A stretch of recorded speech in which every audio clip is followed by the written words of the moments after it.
Welcome, everyone.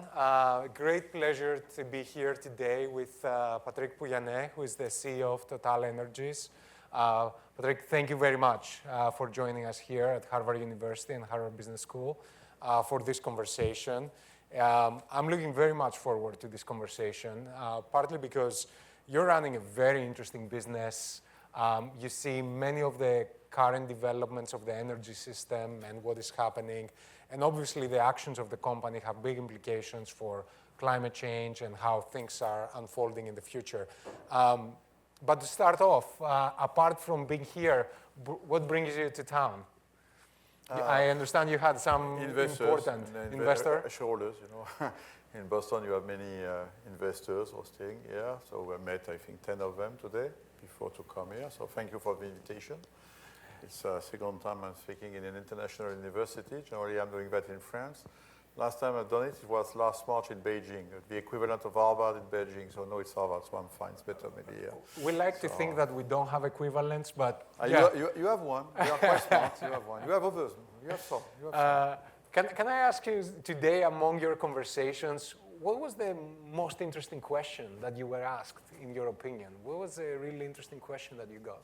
Oh, investors, they want to understand the dynamic of the oil and gas market, which is complex. And then the question for me is, why do you invest in electricity and why don't you make only oil and gas, which is a traditional question from investors. So explaining why, I can explain you why, by the way. It's important, but it's generally the type of questions that I got. So I would love to know the why, especially because I was looking at the annual report. I looked at it. Integrated power has about 10% return on capital. On the exploration and production side, you're at 16%. So it's a natural question for an investor to ask. So I would love to know what's the answer to the question. So maybe I would just to explain you why in 2020 we decided we are an oil and gas major company, well-known, number 4 in the world among the private companies. And we decided to engage into developing an electricity business. Question is why. In fact, it's an observation about thinking to the future of the company and the growth of the company. We observed that the demand on oil is, I would say, 0.8% per year for the last 20 years, decorrelated from GDP, with the debate about when will happen peak oil, new technologies, EVs, etc. So it's a good business, very profitable one. We need oil. Continue, but questions about the future growth. The gas is good energy. Growing demand is more 2.5%, a little low, not far from GDP, a little lower. But it's more expensive. It's an expensive energy. I can come back to that. When you sell LNG, you liquefy, but it's expensive. And then looking to that, we discovered, or we knew, but the real growing energy is electricity. Electricity is a secondary energy. You produce electricity from something else, and it's growing more than GDP, by the way, in 24, 4.3% growth demand of electricity, and GDP 3.2, energy 2.2. So you have electricity is only 20% of the energy today in the world, but it's growing, and it's growing for different reasons. One of them being it's a good energy to decarbonize. It's the energy, and I remember a sentence that clearly to me, the electricity will be the energy of the 21st century. And we see also some use of electricity in society, climatization in emerging countries, another example.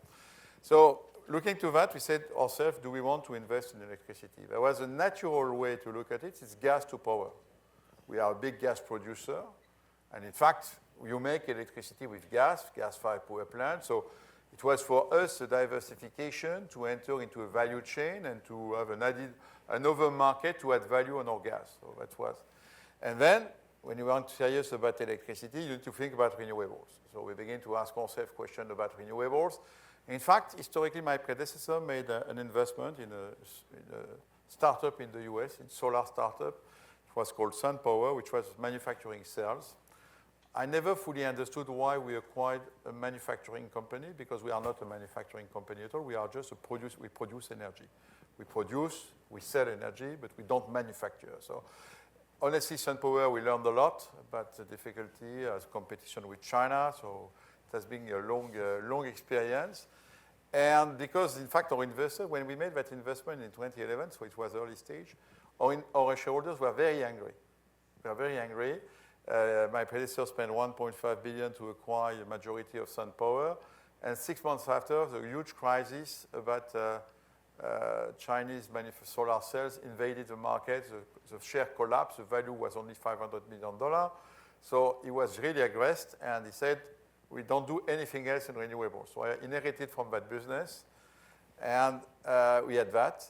Then I began to think, I didn't know honestly solar, I learned solar. I realized it was intermittent, and one of my first acquisitions was a battery company called Saft, because I said to my colleagues, okay, but it will never work economically if you don't link solar and batteries, you need to store.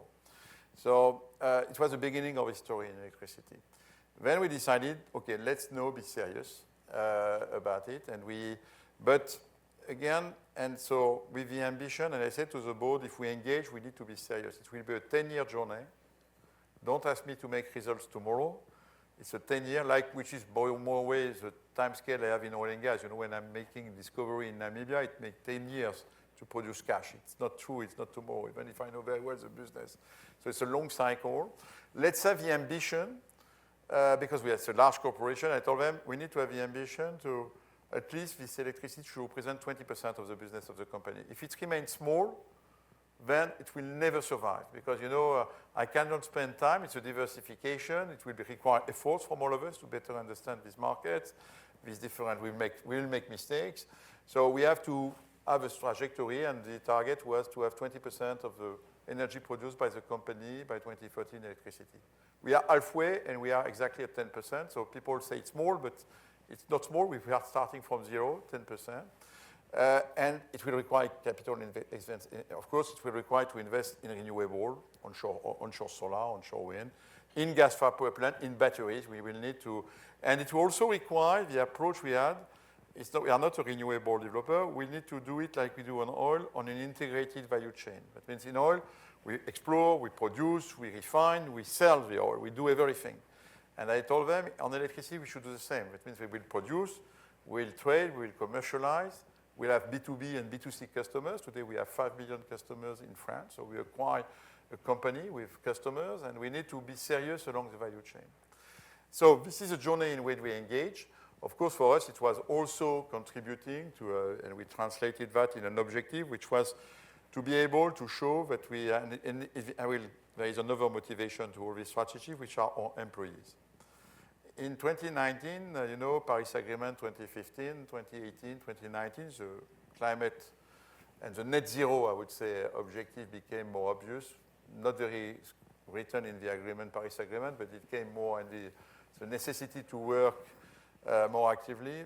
And in fact, I had some lunch with my employees, which were asking me, drillers, what do I become in 10 years? For me, it was obvious that I will continue to drill wells, oil and gas wells. But I was shocked somewhere that even the employees of the company, because they are citizens, were asking themselves a question about where is the future of the company. And we decided with the strategy, it was also a way to reconcile our employees and the company. Because I saw a beginning of a gap between being in an oil and gas company, very proud of working for Total, but aggressed during dinner at family. You do nothing for climate, you know, or by their children, like my own children, you know. And so that was also important, you know, when you learn, we have 100,000 people in the world. They are the ones who execute the strategy, you know, they are the ones working for us. And when we decided to do it, and when we even be bolder, we decided to change the name of the company from Total to TotalEnergies. It's just because it was to change.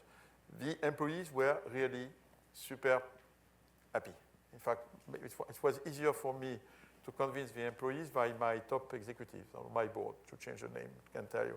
Because for them, and embarking in this strategy was a real contribution to somewhere this climate change. And we translated that in an indicator, which was KPI, which is how much carbon content, how do we decline the carbon content of all the energy we produce and sell in the company. Since 2015, we diminish it by 16%. So, and electricity obviously is contributing, renewable electricity is contributing. And we will continue to find ways with the objective minus 25% by 2030. It's not given. I can tell you it's a lot of effort, a lot of investments. We had one chance on our trajectory, is that in 2022 there was this huge crisis, energy crisis, Ukrainian war, sorry. And for us it was a lot of cash. Suddenly we made incredible results and cash flows, which allow us to accelerate our trajectory in the electricity. In fact, we are spending 1 to 2 billion, and I decided to go up to 4 billion per year, even 4 to 5. And we accelerated it, and today we have a business, yes, 10% of the company, making $2.5 billion, a return on capital employed 10%. So my investors tell me it's lower than oil, but it's not true. It's lower on oil at $70 or $80 per barrel. At $60 per barrel, I make 12%. And the objective we have for the electricity business is to reach 12%. So I say to the investors, this business should reach the same profitability that oil gas at $60. Oil and gas have more upside, the price is going up. But the beauty of it is that it's a business which is given more resiliency to the model of the company because it's out of the cycle of oil and gas. Electricity markets do not follow oil and gas. So what I'm telling them is that you will have a business which will represent 20% of the cash flow of the company and the production, which will be more resilient than my interest of low cycle. The upside maybe is lower, but it's more so it's out of oil and gas cycle. So it gives a more resilient model for your dividends. Because investors, the only question is, what about my dividend? Right. And if I have the right today to develop a strategy, even if I ask question, as long as we distribute dividends and we grow the dividends, everything is fine. If I begin to cut the dividend to finance electricity, it will be more complex, which is not the case at all. We never cut the dividends in 40 years, so you can invest in that company. So that's the story.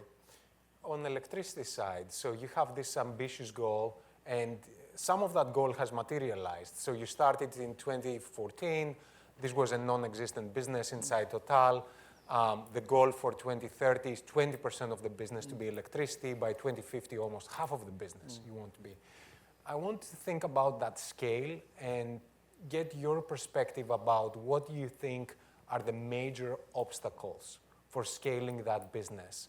What do you think will make a difference in terms of accelerating that path or looking back and saying, we're not able to achieve? Is it the grid? Is it permitting? Is it interest rates? What do you think is this?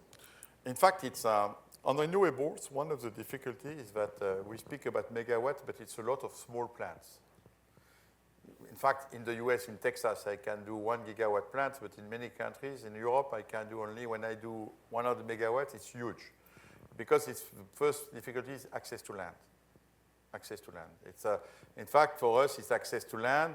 Then it might be permitting, but the access to land. Then you need to access to the grid, the second element. You have the plant, but you need to connect to the grid. There is not grid, and the grids are not all equivalent. In Texas, one of our most important jobs is to understand well the different nodes of the grid to know where to install our plants to be really of the best value. So you enter into a grid story. Then you have competition, so you can face curtailment. So because you are not the only one to have the idea. You have others. And then you have competition. So in fact, for me, it depends in which country, to be honest. Here, honestly, in Texas, in ERCOT, it's quite easy to do. A huge amount of land, people, nobody complaining about windmills. There is no stakeholder. In Europe, it's more complex. Again, size is complex. Here, the permitting is quite easy to obtain, more complex in Europe as well, more regulations. But the limit of all that, today we are able to build 8 gigawatts per year, which position us outside of a Chinese company among the top 5 developers in the world. I can tell you it's a lot of efforts, a lot of projects, a lot of people. So we built the task force, and we came to the conclusion, by the way, this is what we want to continue with for the following year. We want to continue to build 8 gigawatts per year. Which means that we should have around 80 gigawatts of renewables gross capacity by 2030.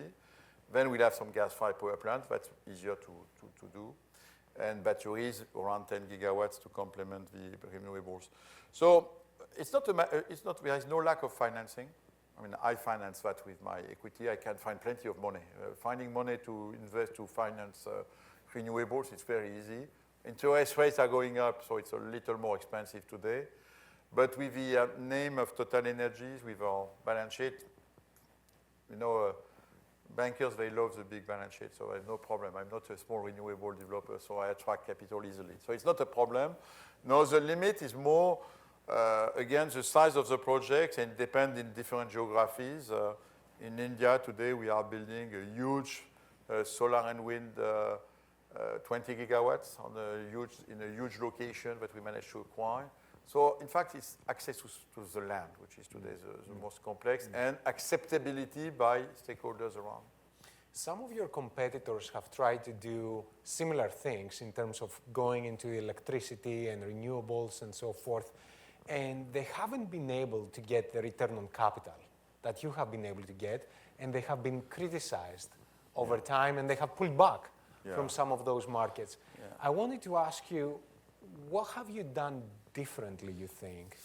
And as a result, you have been able to build what some would say a more durable business. I think the difference is we don't do only renewable. If you do only renewable, either it's subsidized and regulated, and when it's regulated by a state, you will get 6-7% return. I don't know why you should get more if you subsidize. So it's really the approach to make it, again, it's an electricity business with the integration.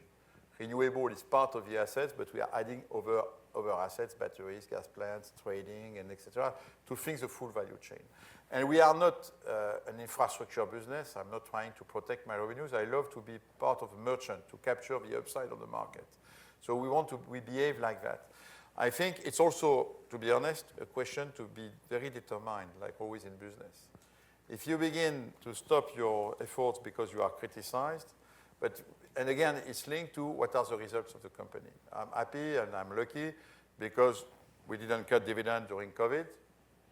We have embarked in that strategy. We had the support because the company is doing good. Well, if your company begins to be more into questions, and it's part of one of my colleagues is questioning the fundamental business, then what you are questioned about why you diversify, why do you do that? And there was a big difference between TotalEnergies and my two European peers. We never, and I was criticized for that. One condition to develop electricity was to say we will maintain oil and gas, we'll continue to grow the oil and gas business.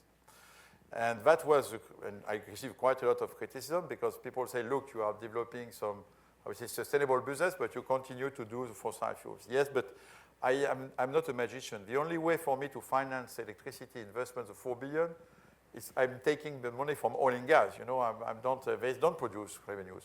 So I say, yes, but first, this is the energy of my consumers today, so I need to continue to provide the energy to my colleagues, to my consumers.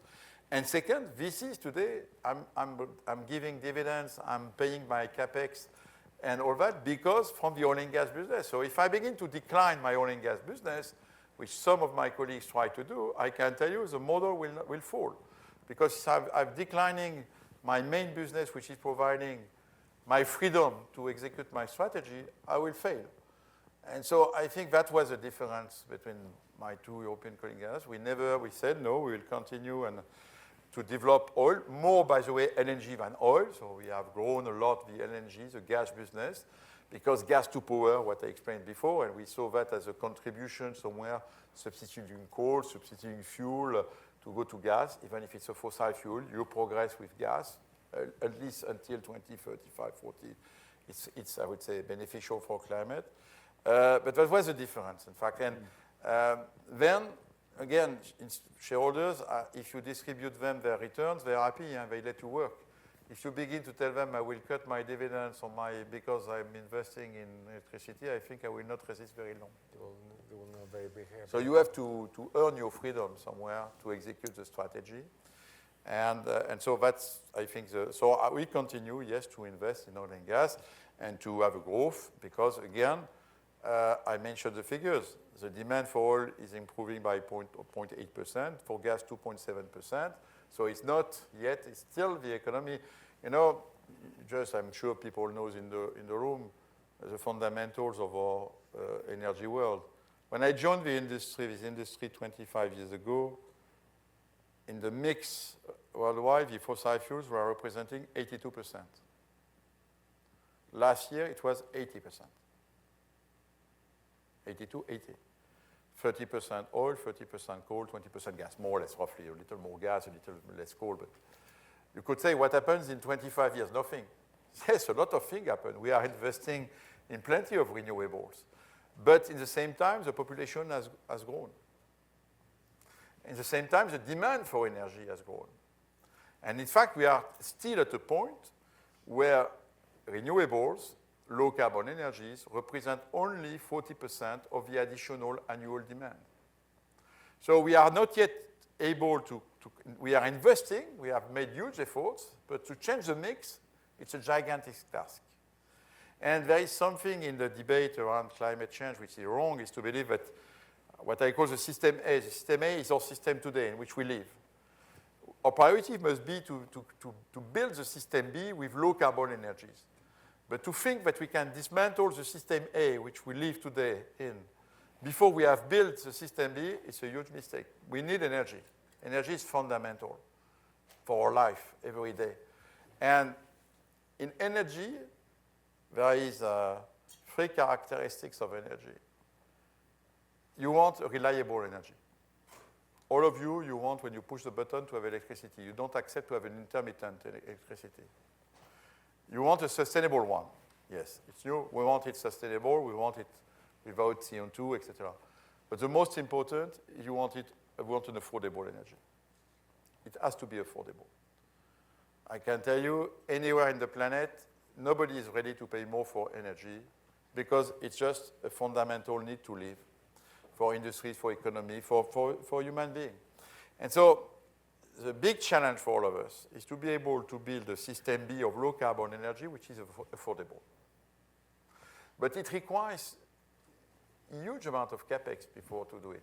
And so to try to think that we can dismantle and produce less oil, less gas, but it will solve the problem. No, it will not solve the problem if you don't have built this new energy system.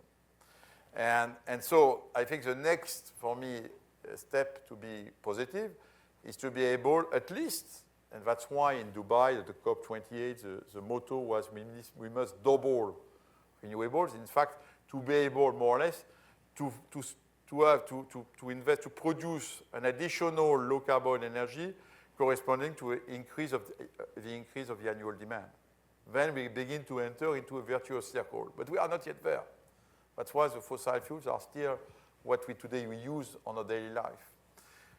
So in the company, we can accelerate that challenge and so we are building on what, but I need to maintain my source of my cash flows, which is today oil and gas.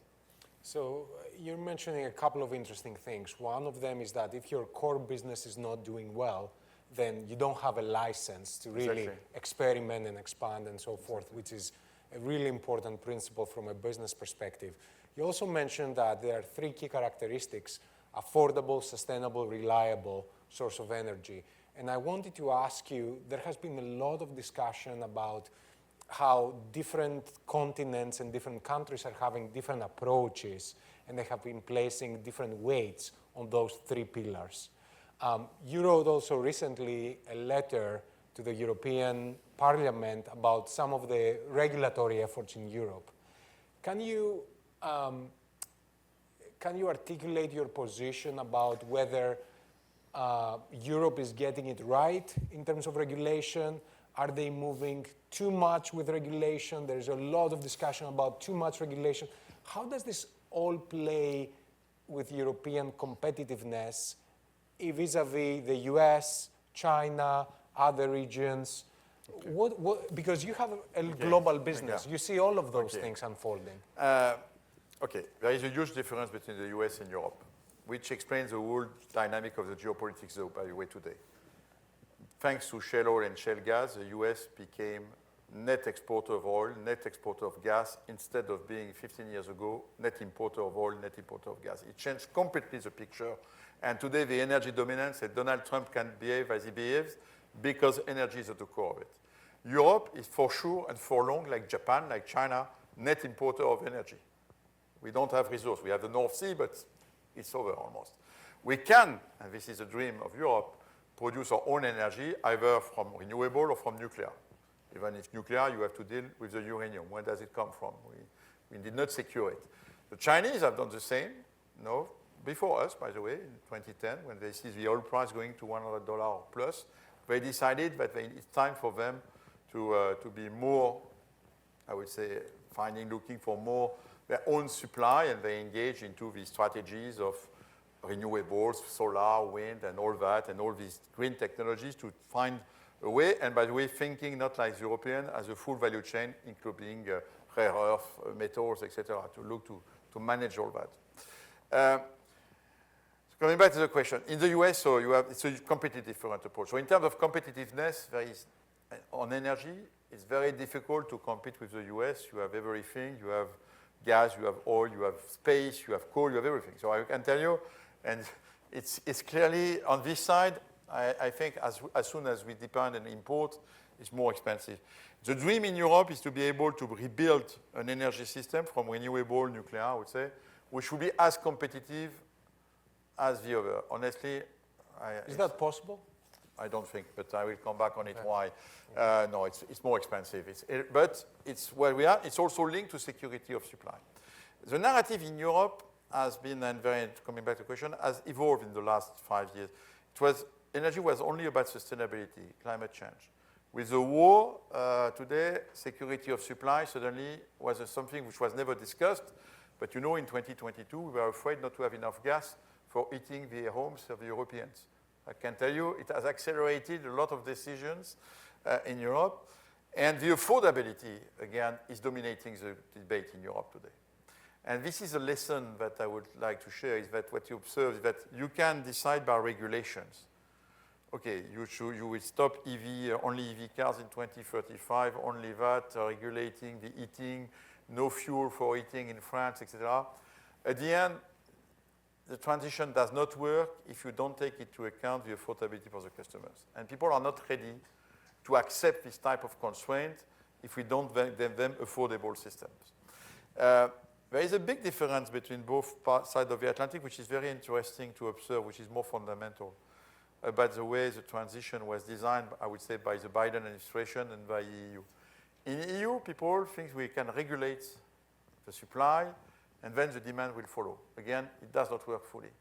In the US, in fact, it was very interesting, and I tried to explain that to the European leaders when they were complaining about the IRA. The IRA was exactly the opposite.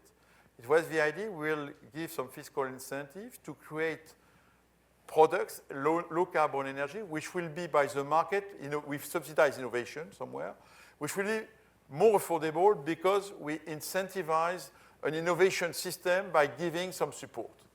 And so we let the companies, we will support it, and the market will find the way to design what are the best low carbon energies which can be affordable for people. So instead of regulating, you call innovation and markets, I would say, fundamentally, and you believe it will come.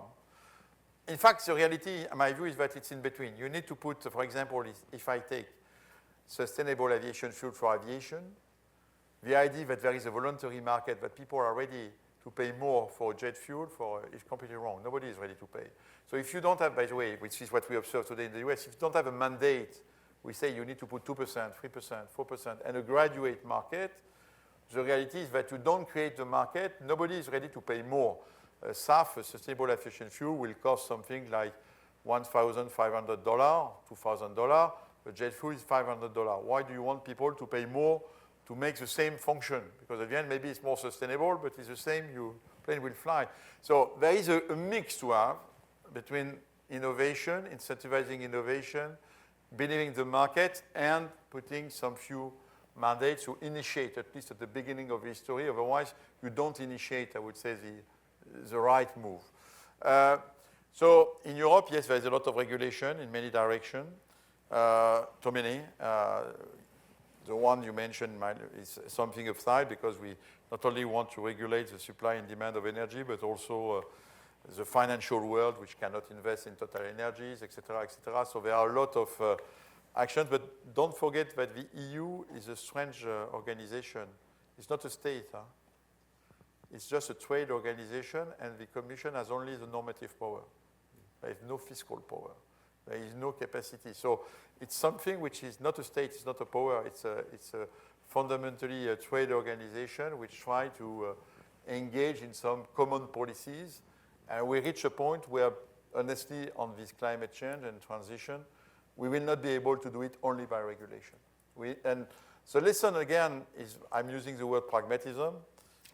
When I observe what happens in Europe, is that you need to find ways to make the transition, but to keep the affordability for customers.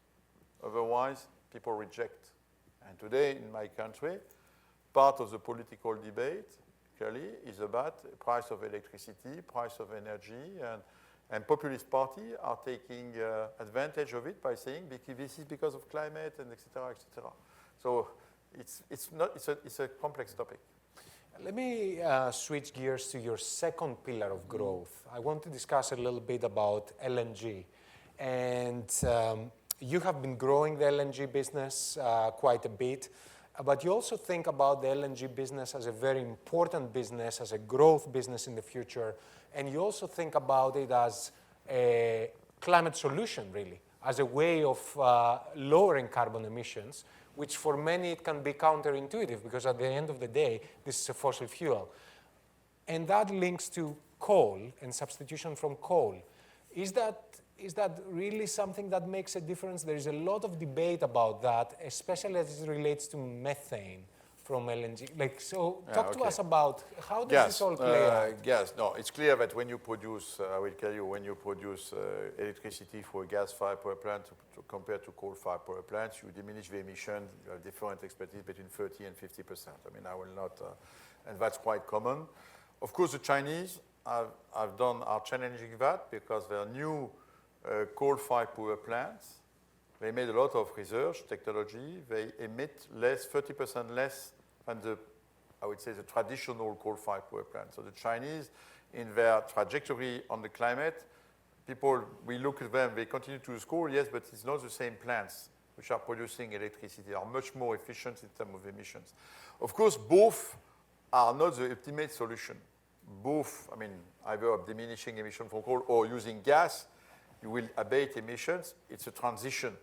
But in the transition, the question for all of us is, I think something is wrong to believe that we can immediately implement the ultimate way to produce electricity. The idea that we can produce electricity with green hydrogen is a dream. Nobody will accept to pay for this electricity. It's much too expensive. So the question is, can it contribute to lowering emission pragmatically? You know, we can make a math. If we are able, by the magic tool, to replace all the coal-fired power plants on the planet by gas-fired power plants, we'll be immediately on the right trajectory.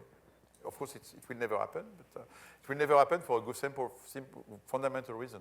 Coal is much cheaper than gas by LNG. And in energy, again, affordability is fundamental. So Chinese, they use coal, even if they abate emissions. India will use coal. And that's, by the way, a big fight.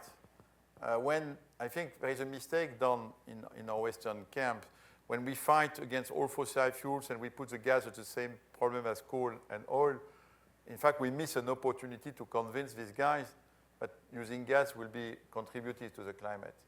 There is a good example. It's, again, as a transition fuel, it's the maritime industry, maritime industry, containers, containment, you know. They are dreaming to find, they are quite, I would say, positive on climate. They want to go. They are dreaming one day to use ammonia or methanol. We told them, yes, but there is an easy way today to abate emission compared to fuel. It's just to use LNG. Right. You abate 20%. It's not perfect, 20%, but it's 20%. That was rejected, and suddenly last year they all came back to this solution, at least until 2035, 2040, running a container cargo with LNG, you reduce your emission by 20%. Again, it's not the ultimate solution, but it's better than continuing to use bunker fuel like they do. And why don't you go directly to methanol or ammonia? Because it's expensive. It's more expensive. Because you don't have the infrastructure, all that requires time to establish. So gas, yes, is not a perfect energy carrier, but it's positive contribution. There is one caveat, which is methane. Right. So on methane, it's clear that, and I know we took that very seriously. I can speak about it because my company is one of the leading companies on methane. We realized that methane, in fact, we're not taking care of it, to be honest. It's only in 2018, 2019 that reading reports, we realized that methane had a huge higher, power of terms of climate change than CO2. So we look at it very seriously, and in fact, we discovered that it was not so complex to abate all the methane emissions almost in our production. Yes, because you have a target to basically eliminate them, yeah, really. Less than 0.001% and reducing our emissions by 80% between 2020 and 2030. We already have done 60%. Compared to 2010, 70%. And is that cost effective? Yeah, it's very cost effective. In fact, it's just very easy. Stop flaring, but flaring is another policy we have. Flaring gas, it's something which is not good. It's an energy gas. So trying to capture the gas instead of flaring, you can make close flare. So we are generalizing a technology on all our platforms, which is close flare. So there is no more flaring to the atmosphere. And the other technology is stop venting. We vent for safety reasons. And in fact, we managed to do what our plan it's not a lot of $1 million. It's, I think, $200 million to reduce energy emissions by 90%. So honestly, it's really, and I'm the champion of the Oil and Gas Decarbonization Charter, which is a body we created in Dubai, to say to all my colleagues, we must do that. It's the easiest contribution, most accessible contribution of our industry to the climate change. We have been further than that. We have developed technologies to measure methane with drones. And this year, we are implementing around 13,000 detectors around all our operations to detect any methane leakage. And the instruction in the company, if one of these detectors will sound an alarm, you must behave as it's an oil leakage. You must immediately find the source and stop it. So methane is a very good thematic for me for the oil and gas industry to have a real positive contribution to lower the emission. How did your colleagues respond? Were they all, that's a great idea? They looked a little bit seriously. I can tell you, you have a group of, I would say, 20 companies who are working on it. The question for us is to engage national companies, and there is always reports to criticize the industry because you will see flares in Turkmenistan. Yes, I'm not able today to convince Turkmenistan. Yes, it's not a lot different. But we have 40 national companies working with us, and so we share the technology. For example, the drone technology we have shared, I'm giving that for free. I didn't ask any of the IP. My objective is to generalize this type of practice in the oil industry. So you can act. It's a question of leadership. It's not easy because, again, it has a cost. But so I think, I would say, the privately owned company, we must do it. The question is to convince more and more national companies to do it as well. Let me go to the third pillar of your strategy. The way that I understand your strategy is electricity and LNG are growth areas. Oil is a cash engine, really, for financing some of the growth areas. And you mentioned also publicly in your financial reports that oil as a low-cost, lower carbon cash engine. Explain that to us. What do you mean by that in the oil context? In fact, we decided to try to be logic with ourselves, So we continue to produce oil and gas, but the objective is to do it with much lower emissions. So we have a target, which is the carbon intensity of our oil production. It was 21 kilograms of CO2 per barrel. We are going down to 14, so in 10 years, so we reduced.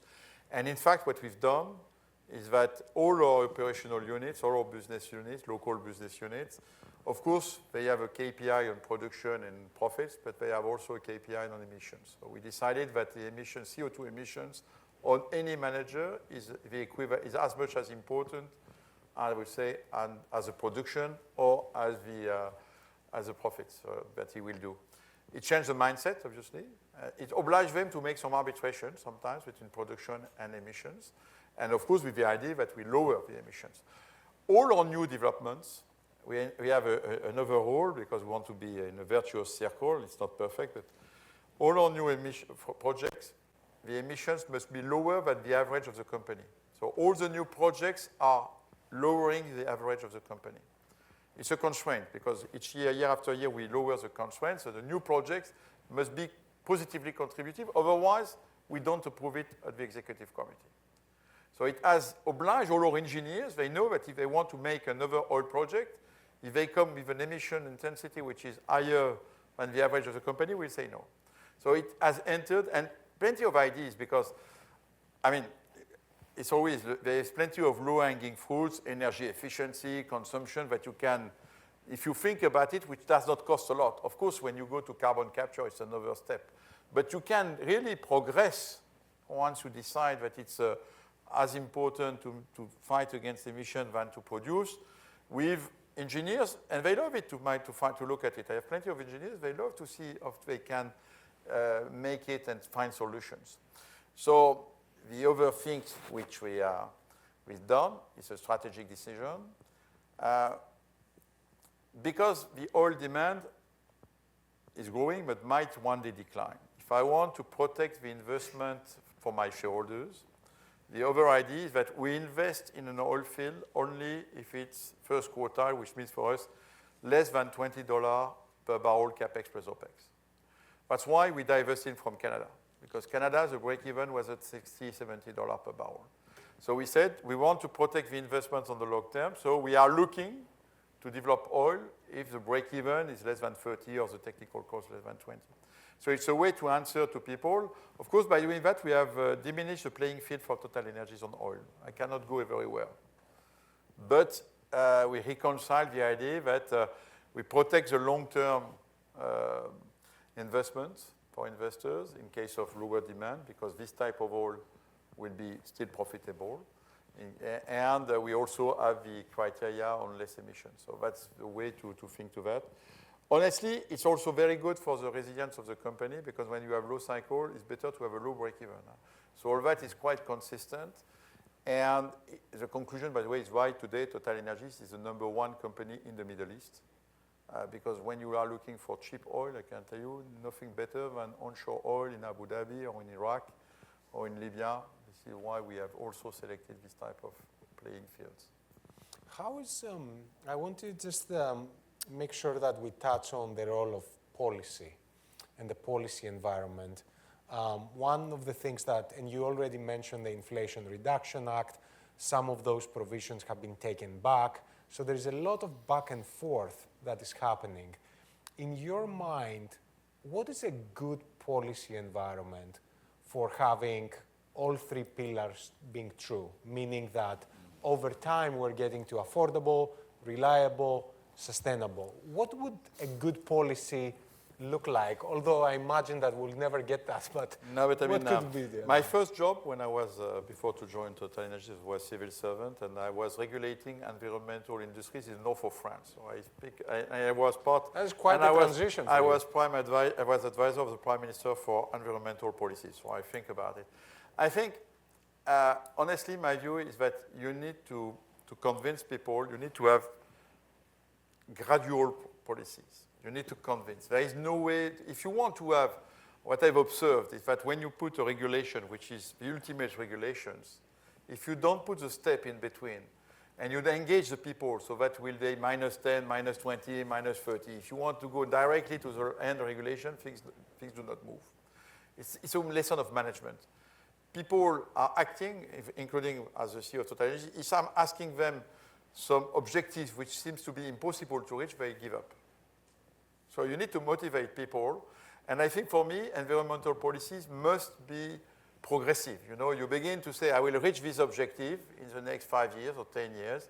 And then when I will be there, I will strengthen the objective.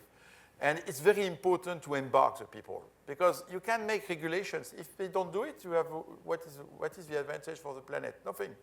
So, and I think it's the same lesson today for me. It's something which is complex to say, because again, scientists said it's urgent to be net zero in 2050. We will not be net zero in 2050. It's super difficult. But if we are going too far, people, like happens today in the US, you begin not to progress, you know. So we need to find ways to progress. So I may be pragmatic, but my lessons is that I think having targets for 10 years, then pragmatic target, then strengthening the target for the next 10 years is the best way to implement environmental policies.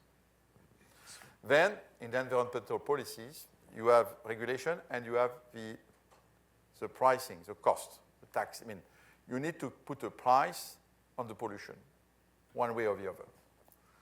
Because it will incentivize industries or companies to invest. You need to put a reference. You know, we've done that in the past, I mean, when I was young and regulating on emission of SOx or NOx, we were putting a price on it. And it worked, and same progressively, we were increasing the price after 5 years and the new step, and people were, in order to engage people.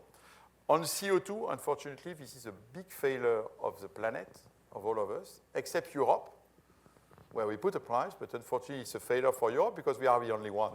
So today we are completely desynchronized. You speak about competitiveness, I can tell you the CO2 pricing in Europe is a source of uncompetitiveness compared to the others. In particular, we did not convince the US to do it, which of course creates a big gap. You know, my refineries in Europe, average margin is $35 per ton. I lose $5 per ton because of CO2 pricing.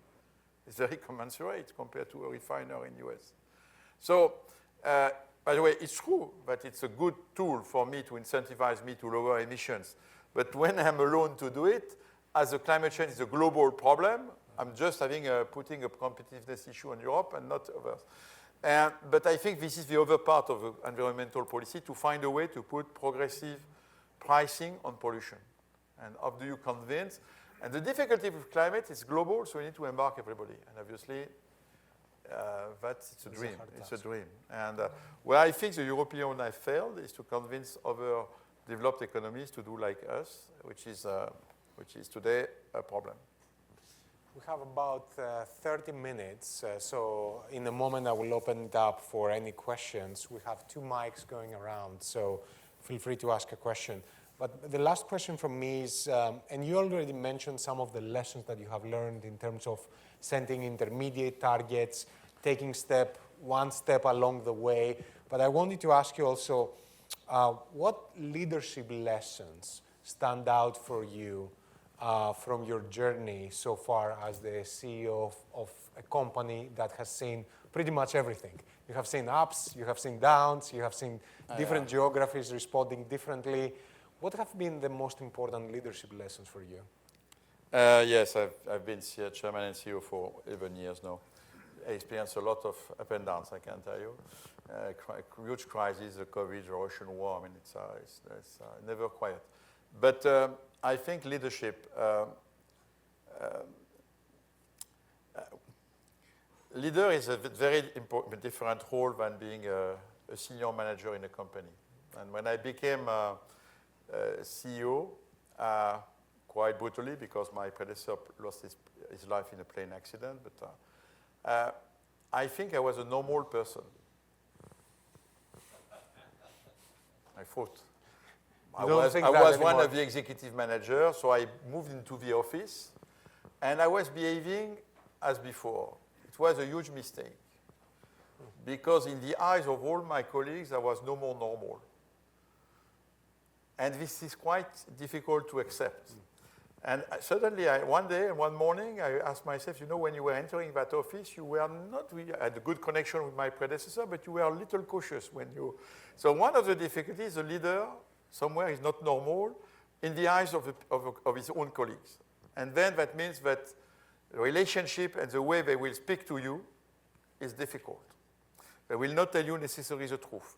You have to find ways to understand what is happening in the company, and you need to encourage. So it's first one. So second, leader is very important in terms of crisis. You know, I remember the COVID. First, I had the first experience when I took office. Maybe I hope there was no link, but the price of oil crashed. It was $100. It went down to $30 1 year after, so I had no reason. But then everybody's looking to you. What do you want? What do you do? And then COVID was the same, to have a direction. So the leader is there to set a direction. And then you cannot really hesitate. You know, you have to be clear. So in COVID, I told them, okay, we need survival, we need to cut costs, we need to do that. There was 3 mottos. You need to be clear in the message and not to make complex message, you know. Because then as soon as you've done 2 contradictory messages, they don't know what to do. So it's very important to to give them the trust that the leader knows where he goes and not to share all your doubts. Even if you have plenty of doubts. I can tell you during COVID, I had doubts every morning because I didn't know where I was. But it's important to set a direction. Same for the strategy, and that's fundamental. When we have engaged in this diversification to electricity, there you have really to be consistent. And there is, I said to the board recently, if you want me to change and to copy-paste my colleagues and to change the strategy to give up on electricity, you will find another CEO, because I will not do it. I developed that strategy. I've engaged the people. It's very important. Credibility is fundamental for the people. The last part, which is the most complex one, is, again, back to understand what happens. In the large corporations, you have a tendency not to speak up, not to face the reality. When you have problems, you try to hide the problems under the carpet, and you say, oh, we are rich, we can. So if you want to progress, it's a big lesson for me. You need to have the people explaining the problems and to face the reality and to have all the facts on the table. It's it's easy to say, it's much more complex to obtain in large organizations, but the role of the leader is to oblige to have this type of, I would say, problem solving. We can solve the problem if we understand and we speak about the problem. Otherwise, little chance to sense the problem. Methane is a good example, by the way. So that's another lesson. So there are many lessons. But it's a super job. Huh? Sounds like a great job. It's a great job. I'll open it up. Up there.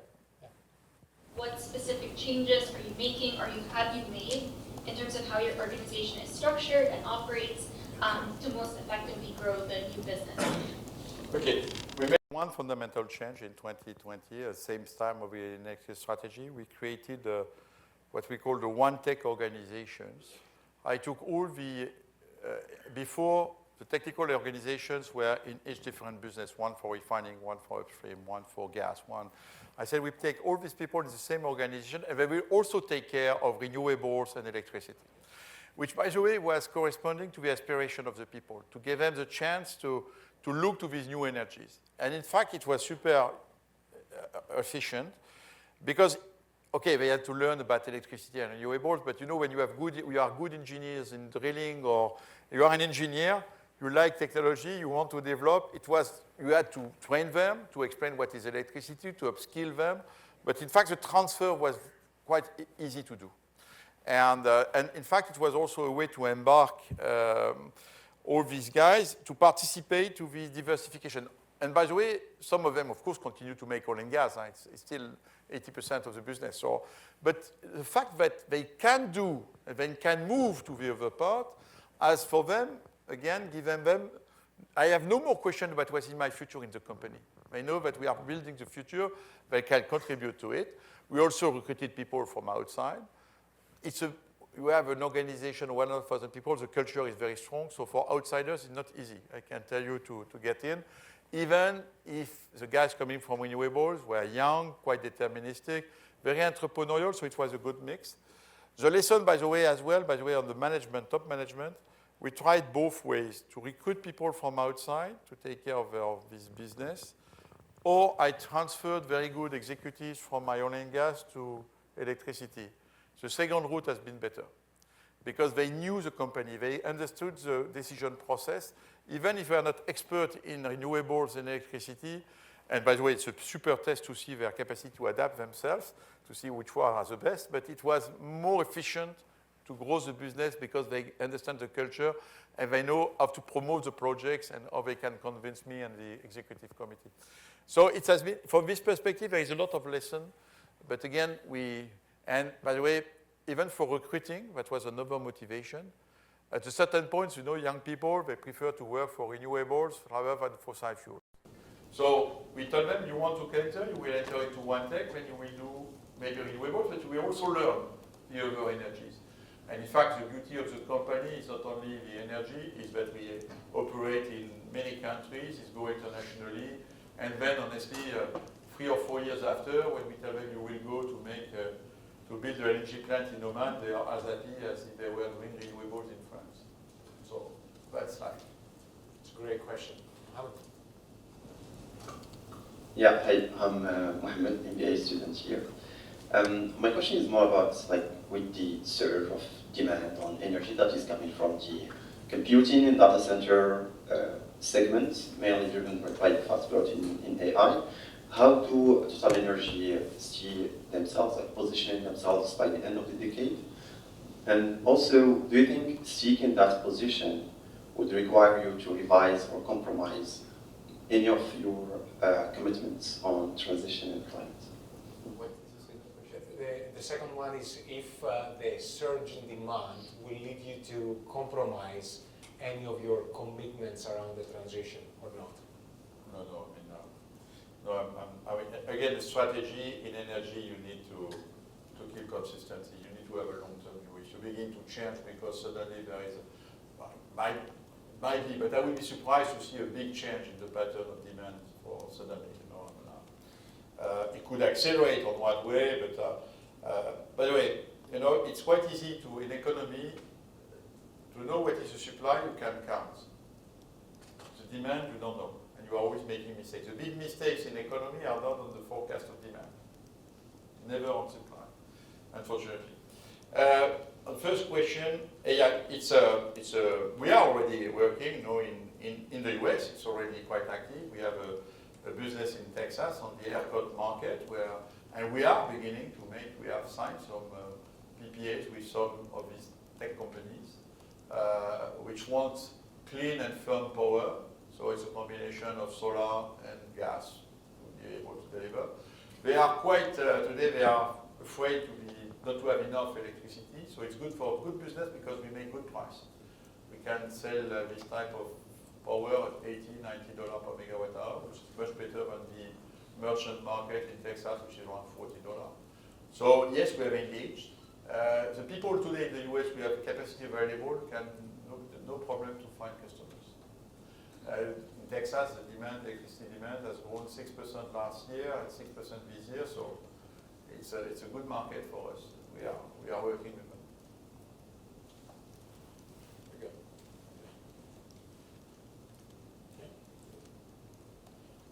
Thank you.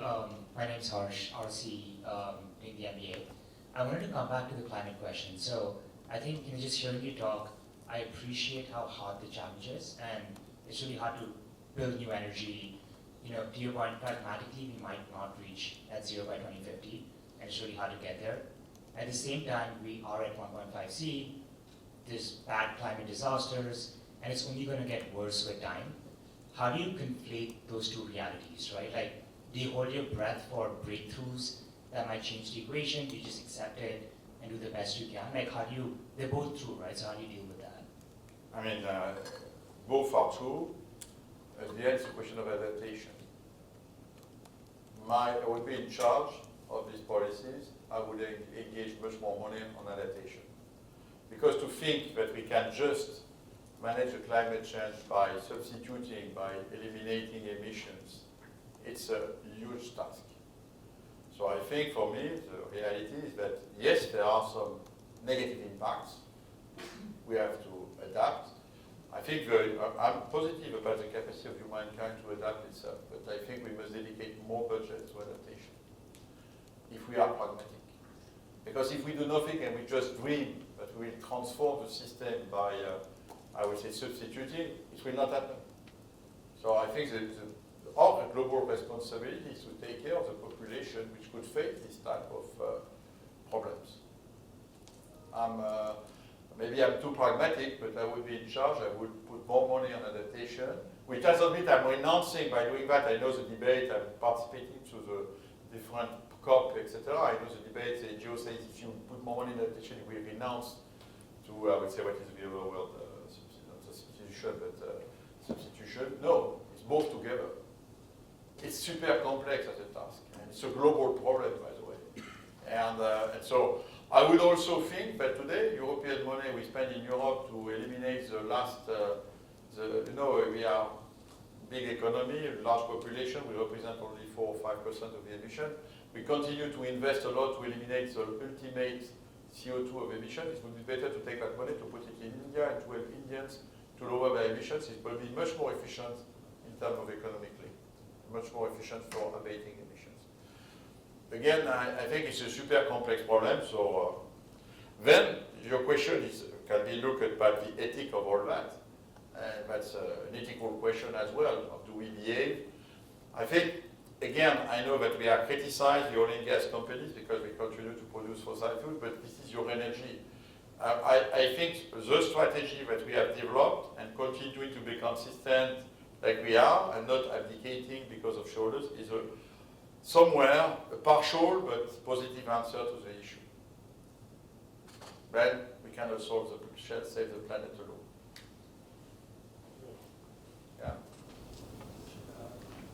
Thank you so much. I'm Emeric from France and also in the MBA program. I'm coming from the AI sector, and I have a few questions on basically how Total is using AI now or in the future. Could you elaborate a bit more on concrete use cases, whether it be in solar, electricity, oil and gas, where Total uses AI to accelerate in the energy transition? And what results it has had until now, or what you expect it to have in the future. And also another question is, do you think AI can help make Total more sustainable? Thank you. No, we have, I mean, AI is a new word. We are using the word digital. To be clear, we have a digital factory. We are working a lot on, for example, on forecasting meteorology. So we are investing in R&D and from this perspective, these technologies can progress a lot. When you are in renewables, the problem is to try to understand what will be the weather. So there are plenty of models. That's one part. Then on operations, we are engaging the company. We need to have some data platforms before to speak about AI. So we have decided during the last 5 years, we had a bottom-up approach, which means that we are encouraging people. We have the digital factory, 300 people in Paris. People from all over the planet were coming with use case, and we were trying to apply squads and all these systems to bring solutions. It had some results. The issue is when you want to scale up at a worldwide basis, then it's difficult. So today we are looking to that because access to data, because all that, which hasn't been organized.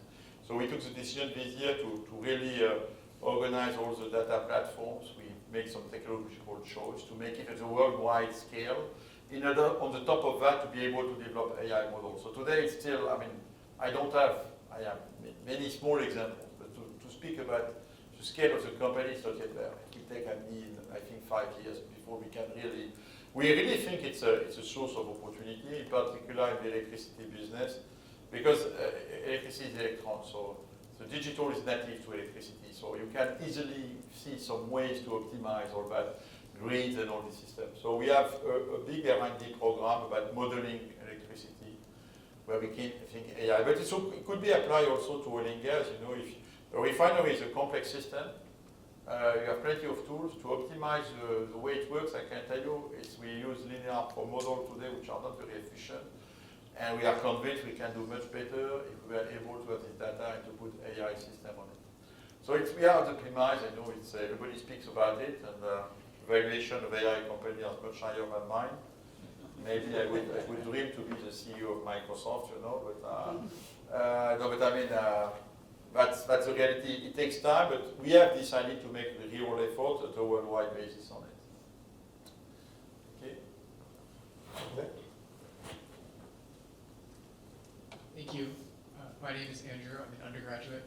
My question is, as you think about the future of the industry and what oil and gas companies will look like in 100 years, how do you think they'll be different than they are today? In particular, how will those companies diversify their business?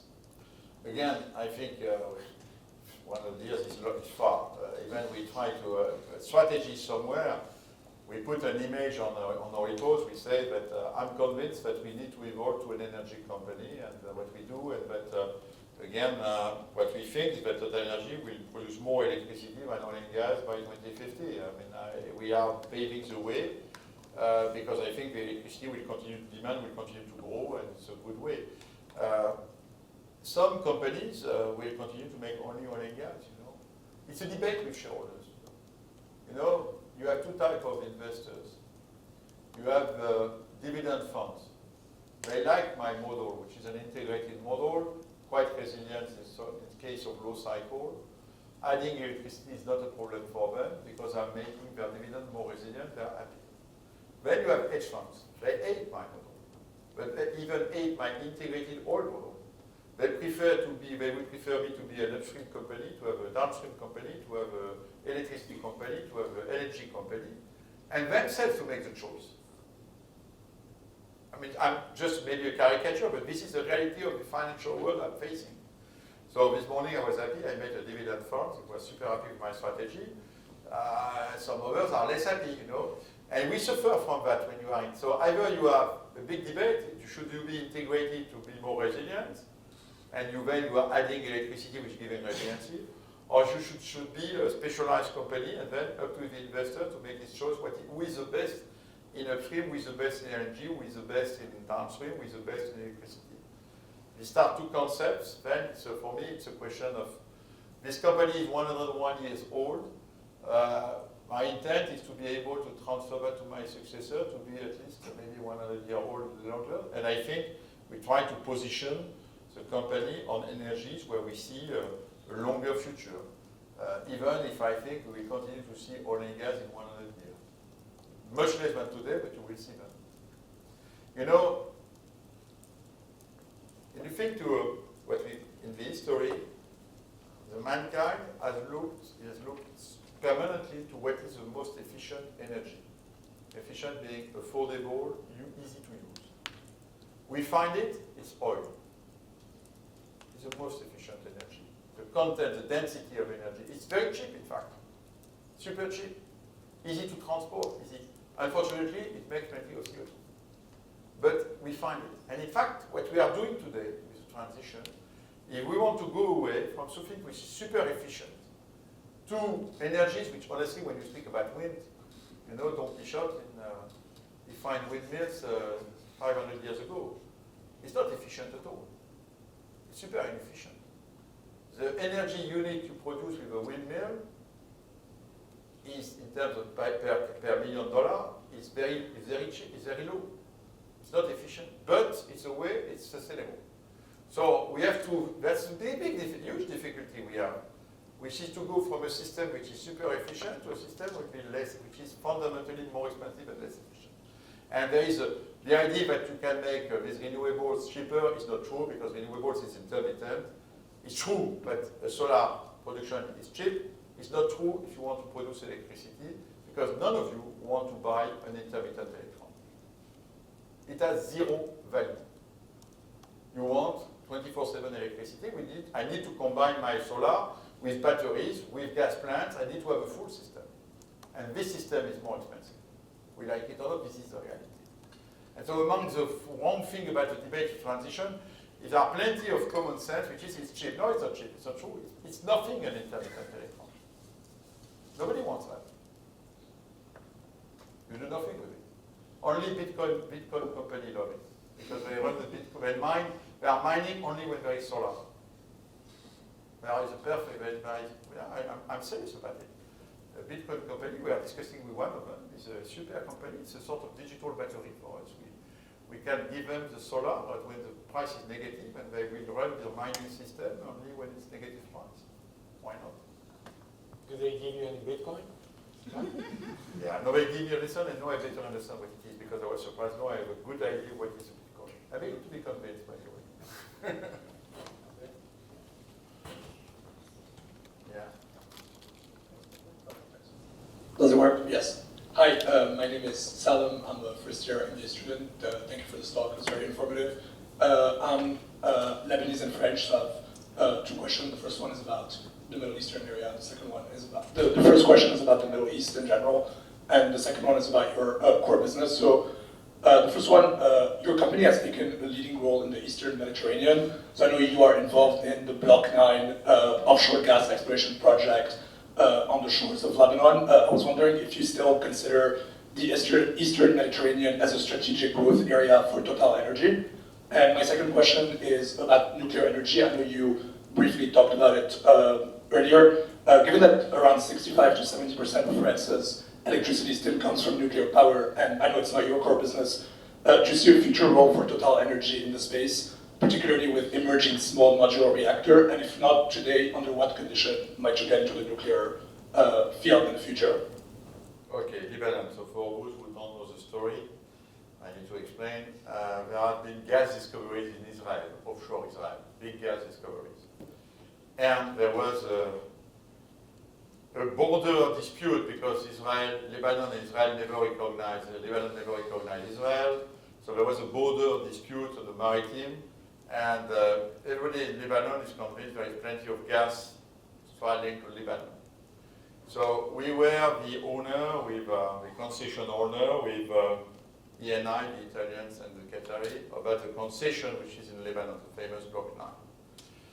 We didn't touch it until I spent almost 2 months of my life negotiating with both countries, with the US White House, an agreement on the border. We managed to find an agreement in order to drill. It's not so it's a strange diplomatic exercise where there's a letter from Lebanon to the US, a letter from Israel to the US, and the US went to the UN to say we can drill, and we contributed to that actively in a strange negotiation, but it's done.